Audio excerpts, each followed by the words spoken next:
Hey guys, we have our customer's 2016 Sierra Dually here in the shop, and we are going to install our smoke third brake light today. Very easy to do. As it comes out of the box, this is what it looks like. Full LED. It's got a gasket on the back to mount to the back of the cab. We also provide these Scotch locks along with it, and we'll go over that right now. So let's first take a look at the tools that we're going to need to install this and get started. Okay, so here are the things that you need for installation. Butt connectors or the provided Scotch locks, a screwdriver with a T15 Torx, a pair of pliers, or a pair of strippers and crimpers. Okay, so now we're ready to remove our stock third brake light. Got our T15 Torx here. All you have to do is unscrew 2 screws. So when you remove these, you want to be very careful. You don't want to drop them, because a lot of times what happens is you drop them right here in between the cab and the bed, and they get lost forever because they'll sit on something, a pan under there, or you won't find it. And then you'll have to go to the dealer or find something else that's going to work. So just be very careful not to lose these. Now once those are removed, all you have to do is grab it and pull out. Sometimes this can be a little tricky because they are pretty snug on here. You can use your pliers like so to get a good grip on the side. Be careful you don't scratch your body doing that. And then pull directly out like that. So once that's done, all you're going to have to do is press this tab and pull directly out. That's it. That's all you need to do to remove the stock one. So what I'm going to do is, since we do not provide the connector for this, and I do want to retain this connector on the vehicle, I'm going to cut this one off.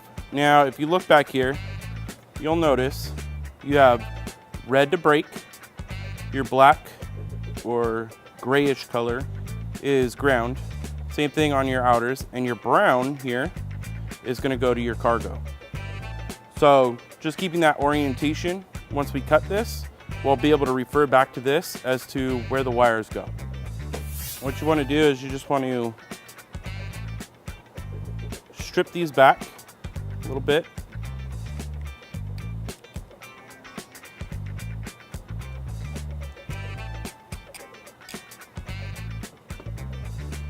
And then twist your ends.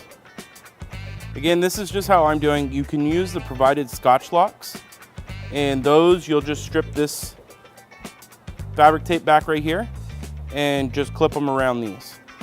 I like to use butt connectors, that way I know I'm getting a good connection and I can reuse this stock connector.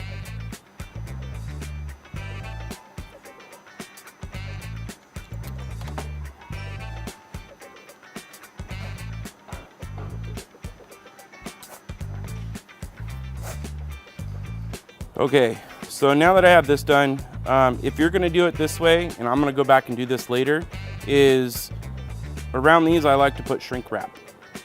So that way it provides a really good seal around this. It's gonna weatherproof it a little bit, and then you won't have any worries in case you do get some moisture or something in there, but you shouldn't.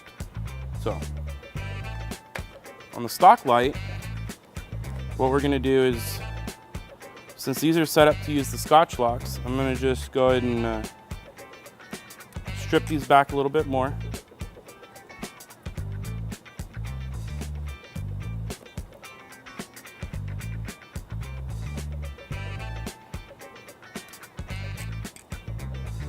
Just like this.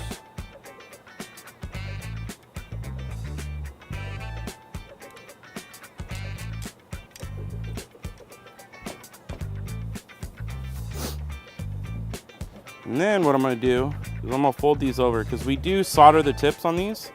So I'm going to fold them over, because we do, with LEDs, you don't need to use as big gauge of a wire because the amp draw just isn't there. So I like to fold them back, that way these can create a good contact inside. So what we're going to do is I'm We're gonna take the red to red, just like this. Crimp it down.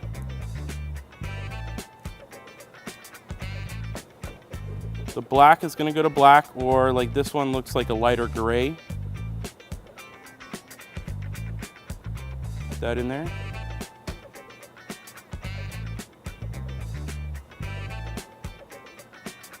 Good crimp. And then the white is gonna go to brown. Remember, the brown is your power wire for your cargos.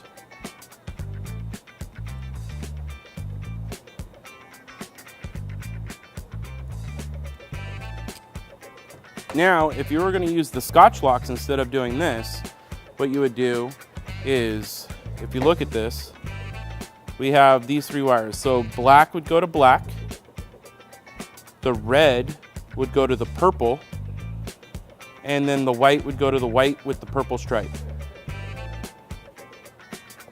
And then that way you would have the exact same connection as I made here. Now all we gotta do, plug this in, it snaps. Tuck the harness back in, line that up on the vehicle. You always wanna start your screws by hand. That way you don't cross thread them.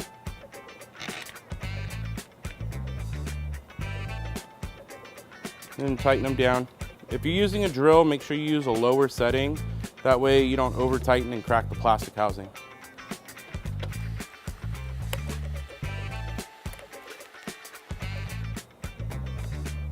All right, let's check it out and see what they look like.